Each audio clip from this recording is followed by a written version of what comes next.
Absentee voting is underway in Montana, and every election, one of the more important choices the voters face, doesn't get much attention in the media. We're talking, of course, about Montana's 125 local contests for the state legislature, all 100 House seats and 25 races for the state Senate. MTN's Mike Dennison tonight with an overview for us of the legislative big picture and what's at stake in these contests.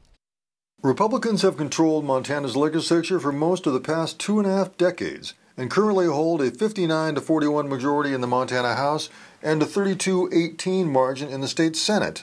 It's unlikely that will change this election, but MTN analyst and Montana State University political scientist David Parker says small gains by Democrats could be significant.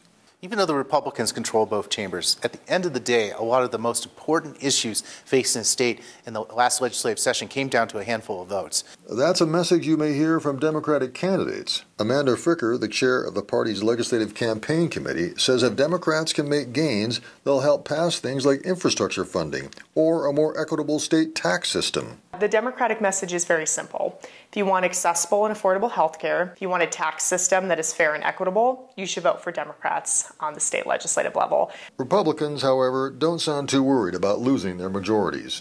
State Senator Gordon Vance of Bozeman is chairing his party's legislative campaign committee. He says most GOP candidates will be emphasizing their support of lower taxes and less government. One of the main themes is try to slow the growth of state government and, in so doing, hopefully cut back on people's tax obligations, because those two things, in my experience, seem to go together. He also says many Republican legislative candidates may talk about their support for President Trump, who remains generally popular in Montana. But Fricker says these races should not hinge on national issues.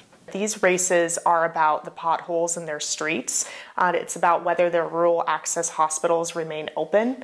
It's about whether their property taxes continue to go up because Republicans are failing to pass these larger infrastructure packages. It's about local issues. Most legislative races in the state aren't particularly close, but in about 24 contests, the results can go either way for either major party. The bulk of these swing races are in Bozeman, Great Falls, and Billings, and a few more near Missoula and Havre. So when you vote, take a good look at these down-ballot races for the legislature. They have perhaps the most influence over state and local policies that directly affect you. Reporting from Helena, Mike Dennison, MTN News. Thanks, Mike. And you can see Mike Dennison's more detailed report on these races online for you. They identify some of the key legislative contests around the state this election year.